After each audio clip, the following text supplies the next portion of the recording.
저는 새해가 되면 마음 한편에 불안한 그런 생각이 들 때가 있습니다.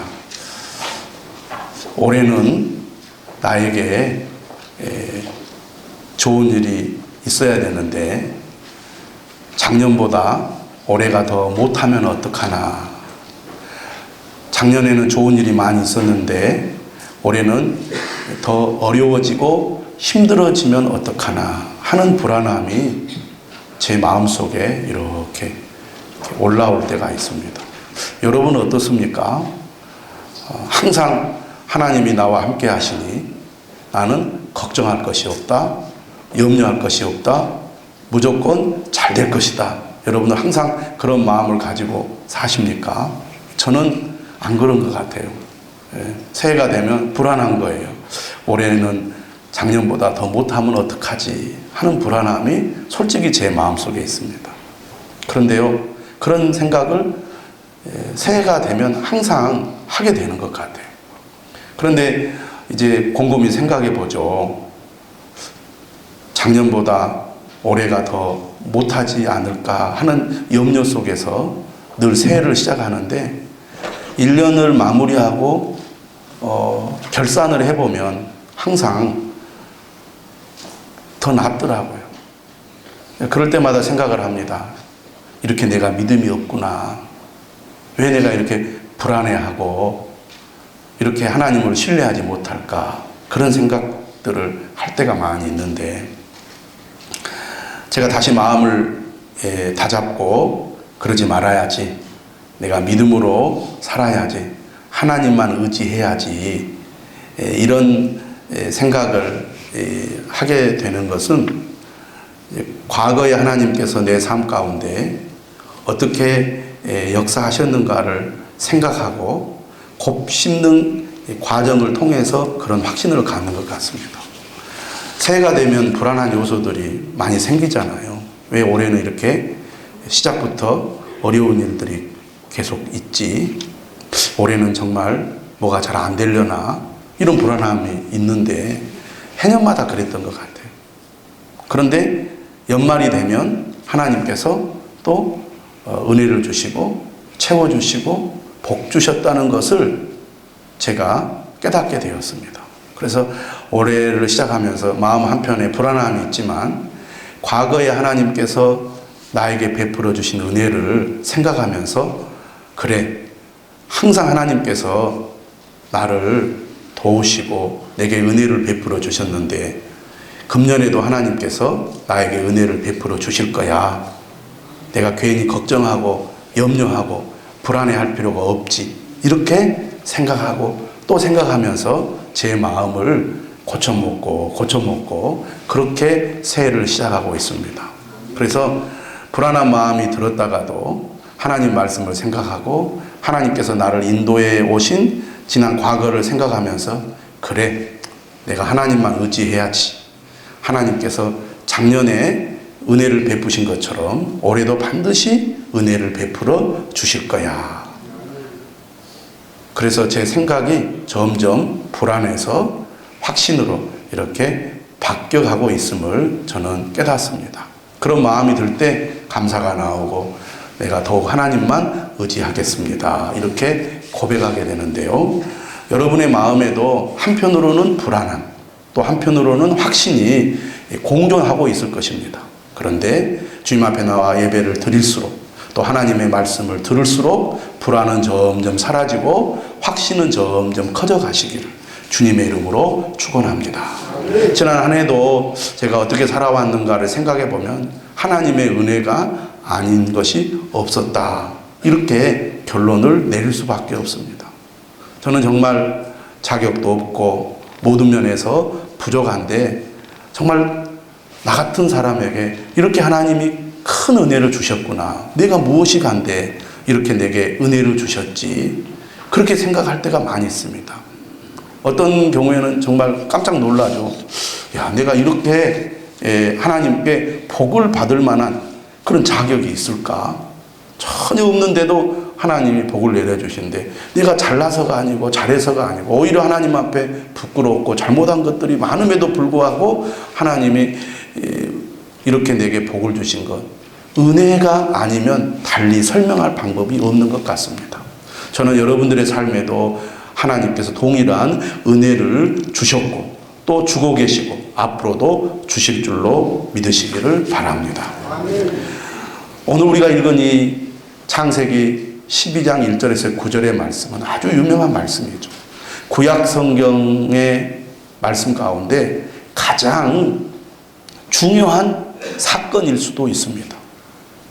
만약 아브라함이 하나님의 부르심을 받아 믿음으로 행하지 않았더라면 이스라엘이라는 민족이 존재할 수 있었을까? 이스라엘이 하나님의 선택받는 민족이 될 수 있었을까? 그리고 이스라엘 민족을 통해서 메시아가 오게 되는데 메시아가 올 수 있었을까? 그런 생각을 해보면 아브라함의 그 발걸음이 엄청난 발걸음이었다는 겁니다.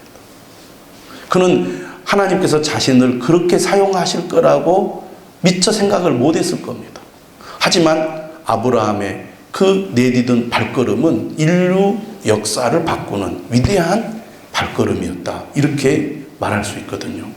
그러면 하나님께서 아브라함을 부르실 때 아브라함이 하나님의 부르심을 받을 만한 자격이나 조건을 갖추고 있었느냐? 전혀 없었다는 거예요. 아주 평범한 사람이었는데 하나님은 아브라함을 선택하신 거거든요. 왜 아브라함을 선택하셨느냐? 아브라함이 선택을 받은 것은 하나님의 은혜 때문이었다는 겁니다. 자격이 없음에도 불구하고 그 많은 사람 가운데 하나님이 아브라함을 선택했다는 것. 그래서 아브라함이 믿음의 조상이 될 수 있었다는 것. 이것이 놀라운 일이라고 할 수가 있습니다. 여호수아 24장 2절에 보면 여호수아가 가나안 땅을 분배한 다음에 고별 설교를 하는 내용이 나옵니다. 그때 과거를 회고하면서 아브라함에 대한 얘기를 해요. 24장 2절에 이렇게 얘기하죠. 이스라엘 하나님 여호와께서 이같이 말씀하시기를 옛적에 너희 조상들 곧 아브라함의 아버지 나홀의 아버지 데라가 강 저쪽에 거주하여 다른 신들을 섬겼으나 내가 너희의 조상 아브라함을 강 저쪽에서 이끌어내어 이렇게 말씀이 기록되어 있습니다. 그러니까 아브라함의 아버지 데라는 어떤 사람이었느냐? 갈대아 우르에서 다른 신들을 섬기는 사람이었어요. 그러니까 하나님의 눈에 들만한 그런 조건이 하나도 없었다는 얘기입니다. 그의 아버지 데라가 다른 신들을 섬겼다는 것은 그의 자녀들도 다른 신들을 섬겼다는 얘기죠. 그런데 하나님께서 아브라함을 선택하셔서 하나님의 사람으로 만드신 거잖아요. 여러분, 우리가 예수 그리스도를 믿는 그 과정을 돌이켜보면 어느 가정에 한 사람이 예수를 처음 믿게 됩니다. 그렇죠? 아버지가 먼저 믿는 경우도 있고 어머니가 믿는 경우도 있습니다. 그러면 한 사람을 통해서 가족이 전체가 예수를 믿게 되지요. 그런데 어떤 경우에는요, 자녀가 먼저 믿는 경우도 있습니다. 심지어는 가정에 여러 자녀가 있는데 가장 어린 자녀, 그것도 유치 그 부에 해당하는 어린 자녀가 어떻게 예수를 믿게 되어가지고 교회를 나가게 되는데 그 자녀를 통해서 그 형제들이 예수를 믿게 되고 그리고 어머니가 믿고 아버지가 믿어서 그 가족이 구원받는 경우도 있거든요. 하나님의 부르심은 오묘하지요. 전혀 의외의 방법으로 의외의 사람을 통해서 우리를 부르실 때가 있는데 하나님께서 데라의 아들인 아브라함을 부르셔서 하나님께서는 그를 이스라엘 민족의 조상이 되게 하시고 그리고 믿음의 조상이 되게 하셨습니다. 다시 말하면 아브라함은 자격이 있어서 부름을 받은 게 아니라 전적으로 하나님의 은혜로 부름을 받았다는 겁니다. 로마서 4장 2절에 이렇게 기록되어 있어요. 만일 아브라함이 행위로서 의롭다 하심을 받았으면 자랑할 것이 있으려니와 하나님 앞에서는 없느니라. 하나님 앞에서는 없느니라. 그는 하나님의 부르심을 받아 믿음의 조상이 될 만한 자격이 전혀 없는 사람이었다는 것입니다. 그런데 하나님께서 은혜로 그를 부르셨습니다. 창세기 6장에 보면 하나님께서 사람의 죄악이 세상에 가득한 것을 보시고 사람의 마음으로 생각하는 모든 계획이 항상 악할 뿐임을 보시고 물로 세상을 심판하시겠다고 결심하십니다. 그러니까 하나님의 심판은 인간의 죄악이 극에 달아서 더 이상 이제는 그대로 둘 수 없을 때 심판이 임하거든요. 그래서 하나님께서 내가 창조한 사람을 지면에서 쓸어버리겠다 이렇게 말씀하십니다. 쓸어버리겠다. 그런데 하나님께서 누구를 선택하시고 구원하시냐면 노아를 선택하시고 구원하시거든요. 근데 노아를 선택하시는 그 말씀을 보면 어떤 말씀이 먼저 있냐면 6장 8절에 그러나 노아는 여호와께 은혜를 입었더라. 그러니까 어떤 자격이 있어서 하나님이 노아를 부르신 게 아니라 하나님이 은혜로 그를 부르셨다는 거죠. 그래서 노아는 하나님께 믿음으로 반응한 겁니다. 디모데후서 1장 9절에 이렇게 말합니다. 하나님이 우리를 구원하사 거룩하신 소명으로 부르심은 우리의 행위대로 하심이 아니요 오직 자기의 뜻과 영원 전부터 그리스도 예수 안에서 우리에게 주신 은혜대로 하심이라. 하나님이 우리를 부르신 것은 하나님의 뜻대로 우리에게 은혜대로 우리를 부르셨다는 것입니다. 그걸 생각해 보면 우리가 하나님의 부름을 받았다는 것이 얼마나 감사할 일인가 생각하지 않을 수가 없습니다. 사랑하는 여러분, 하나님께서 자격 없는 우리를 그의 은혜로 부르셨음을 믿으시기를 바랍니다. 여러분, 우리가 믿음을 가진다는 거, 하나님을 아버지라고 부르고 예수 그리스도를 나의 구주로 주님으로 믿는다는 것은 인간의 이성이나 지식으로 가능한 게 아닙니다. 하나님이 나를 불러주셔서 믿게 하셨기 때문에 우리가 믿게 된 줄 믿으시기를 바랍니다. 할렐루야. 하나님께서 아브라함을 은혜로 부르신 것처럼 오늘 우리도 은혜로 부르셨음을 믿으시기를 바랍니다. 그러면 하나님께서 아브라함을 부르신 목적이 어디에 있습니까? 이유가 어디에 있습니까? 오늘 본문에 보니까요, 이렇게 하나님께서 말씀하세요. 2절에 이렇게 말하죠. 내가 너로 큰 민족을 이루고 내게 복을 주어 내 이름을 창대하게 하리니 너는 복이 될지라. 하나님은 어떤 분이신가? 인간을 하나님의 형상대로 창조하셨어요. 하나님께서 인간을 형상대로 창조하신 목적은 여러 가지를 우리가 생각해 볼 수 있는데 그 첫 번째가 뭐냐면 복을 주시려고 하나님께서 사람을 하나님의 형상대로 창조하신 것입니다. 그래서 창세기 1장 28절에 사람을 창조하시되 남자와 여자로 창조하시고 복을 주시며라고 1장 28절은 기록하고 있습니다. 하나님이 주시는 복은 물론 세상이 주는 복과 다르죠. 그런데 오늘 우리가 읽은 이 본문을 봐도 하나님께서 아브라함을 부르셔서 복을 주시겠다고 약속하고 있습니다. 내가 너로 큰 민족을 이루고 내게 복을 주어 내 이름을 창대하게 하리니 너는 복이 될지라. 여기서 복이 된다는 것은 무엇을 말하느냐 하면 축복의 통로가 되게 하겠다는 거예요. 3절이 그렇게 얘기하죠. 너를 축복하는 자에게는 내가 복을 내리고 너를 저주하는 자에게는 내가 저주하리니 땅의 모든 족속이 너로 말미암아 복을 얻을 것이라. 11장에 보면 바벨탑 사건이 나옵니다. 하나님께서 하나님의 형상대로 사람을 창조하시고 복을 주셨는데 인간이 하나님의 명령을 어김으로써 죄를 짓게 되잖아요. 인간들은 끊임없이 자신의 힘으로 하나님의 자리를 차지하려고 했습니다. 그러나 자신의 힘으로 하나님의 자리를 차지하려는 결과가 뭡니까? 세상이 죄악으로 가득 차게 된 거죠. 그래서 우리가 이 1장부터 11장까지를 원역사라고 하는데 이 1장부터 11장을 통해서 우리가 보게 되는 인간의 그 죄의 본성의 정점에 뭐가 있냐면 폭력이라는 것이 있습니다. 그러니까 하나님이 주신 그 세상을 다스리고 정복하는 그 권세를 가지고 인간은 자신의 힘을 과시하고 약자들을 짓밟아서 세력을 모아가지고 오히려 하나님을 대적하면서 하나님과 대결하려고 했다는 거죠. 하나님이 싹 쓸어버렸습니다. 물로. 그리고 나서도 인간은 여전히 변하지 않아요. 그래서 11장에 보면 바벨탑을 쌓습니다. 바벨탑을 쌓는다는 것은 그들이 하나님을 신뢰하지 않는다는 것이고요. 또 우리가 우리 이름을 내자 이렇게 말하면서 하나님과 대결하려고 해요. 하나님의 자리를 차지하려고 해요. 3장에 뱀이 하와에게 접근해서 한 얘기가 뭡니까? 선악을 알게 하는 나무의 열매를 먹으면 네가 하나님과 같이 될 것이다. 이렇게 유혹을 했거든요. 그래서 인간은 끊임없이 하나님의 자리를 차지하려고 했습니다. 그래서 바벨탑을 쌓아서 우리 이름을 내자 이렇게 했는데 하나님이 그들의 언어를 혼잡하게 해서 다 흩어버립니다.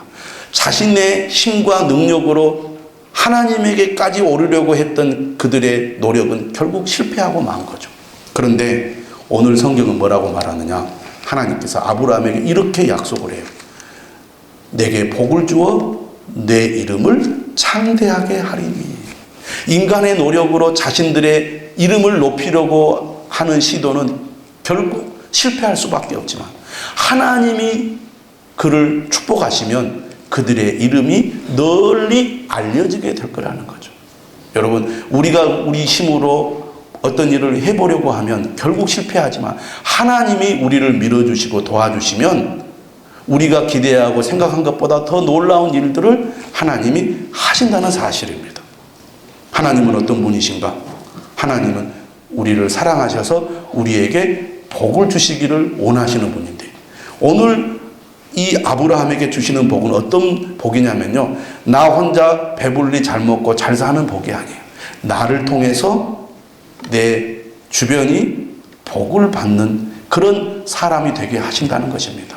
아브라함 한 사람이 하나님을 믿고 따름으로 아브라함의 가족이 복을 받고 아브라함의 가문이 복을 받고 아브라함의 민족이 복을 받고 아브라함을 통해서 열방이 복을 받게 되잖아요. 여러분, 우리가 예수 그리스도를 믿음으로 말미암아 나로 인하여 우리 가족이 구원받는 복을 받습니다. 나 때문에 우리 가문이 복을 받게 된다고 말해요. 이 복이 얼마나 큰 복입니까? 나로 인해서 하나님께서 우리 가족을 구원해 주시고 우리 집안을 구원해 주시고 또 우리 민족을 구원해 주시고 열방을 구원해 주시잖아요. 이런 엄청난 복을 하나님이 약속하시는데 하나님께서 아브라함에게 이런 복을 주시려고 부르셨습니다. 그런데 이런 복을 누리기 위해서는 하나님을 믿고 따라야 되는데 하나님을 믿고 따른다는 것이 무엇인지 오늘 하나님께서는 이렇게 말씀하십니다. 너는 너의 고향과 친척과 아버지의 집을 떠나라.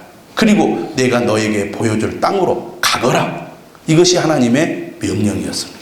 그러니까 하나님의 축복의 약속에는 하나님의 명령이 있는 거죠.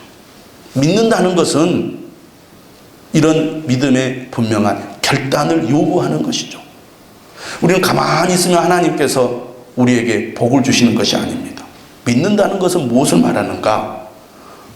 오늘 12장 1절의 말씀처럼 너는 너의 고향과 친척과 아버지의 집을 떠나는 것이고 내가 내게 보여줄 땅으로 가는 것입니다.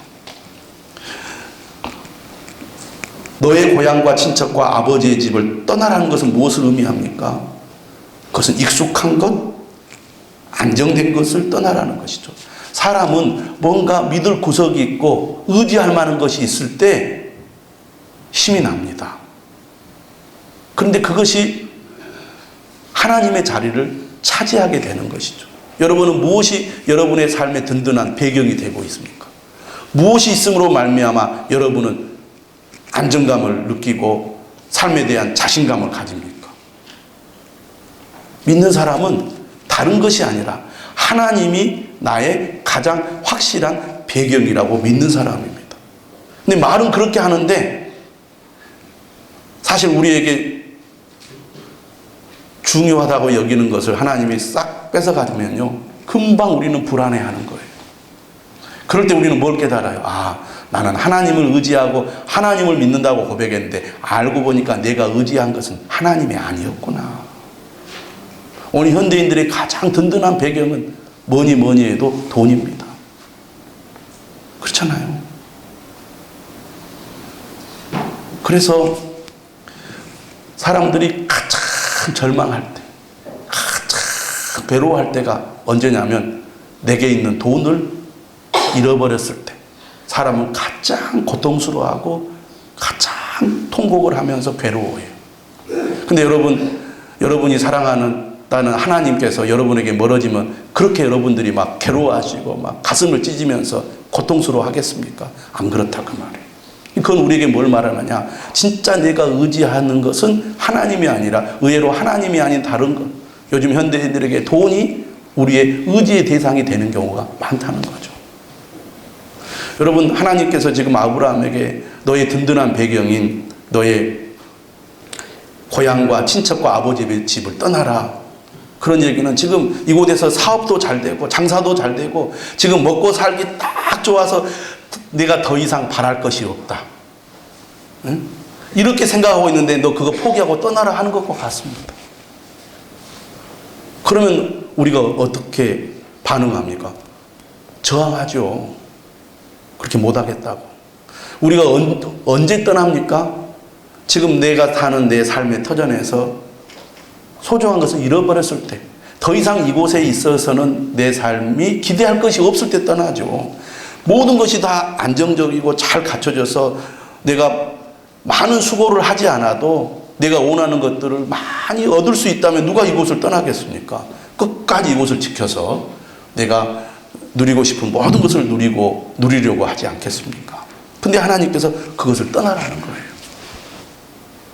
네가 진정으로 의지할 것은 네가 익숙하고 또 너에게 안정감을 주는 너의 삶의 배경이 아니라 하나님이 네가 의지할 유일한 대상이라고 믿어라 그 말이에요. 여러분, 우리가 신앙생활하면서 방해가 되는 것들이 뭡니까? 오히려 내가 지금까지 가지고 있던 지식, 내가 쌓아왔던 경험, 내가 소중하게 여기는 가치들이 오히려 내 신앙의 걸림돌이 될 수 있습니다. 그래서 예수님께서는 제자들을 부르실 때 뭐라고 얘기합니까? 나를 따라오너라. 내가 너희로 사람을 낚는 어부가 되게 하리라.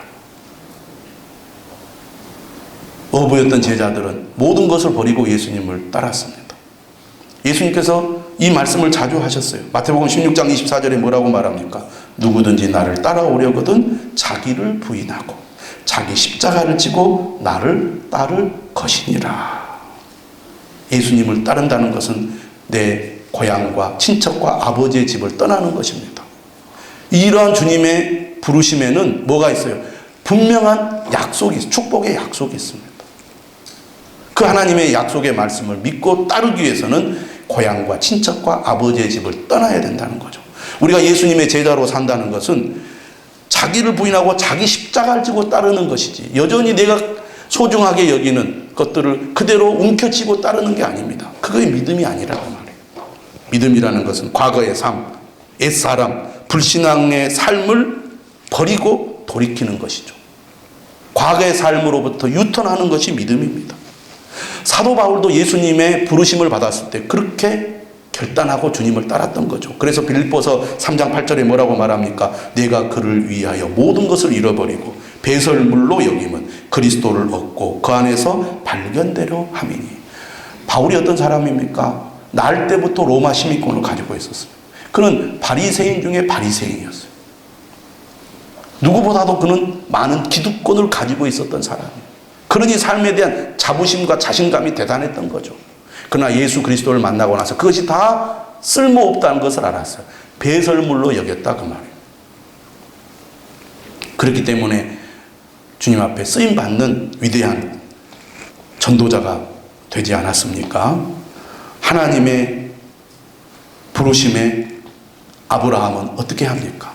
너의 고향과 친척과 아버지의 집을 떠나라. 그리고 내가 너에게 보여줄 땅으로 가라. 보여줄 땅으로 가라는 거예요. 무슨 얘기입니까?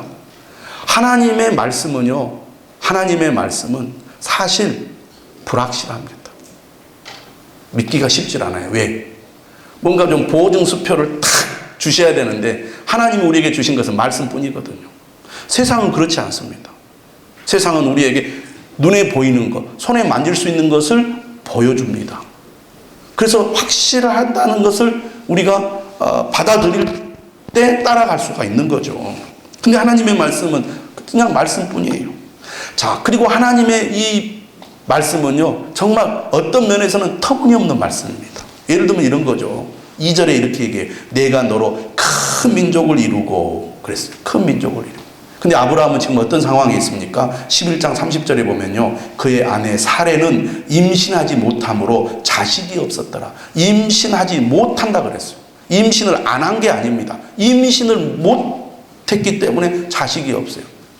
아브라함이 하나님의 부르심 받을 때 75세였습니다.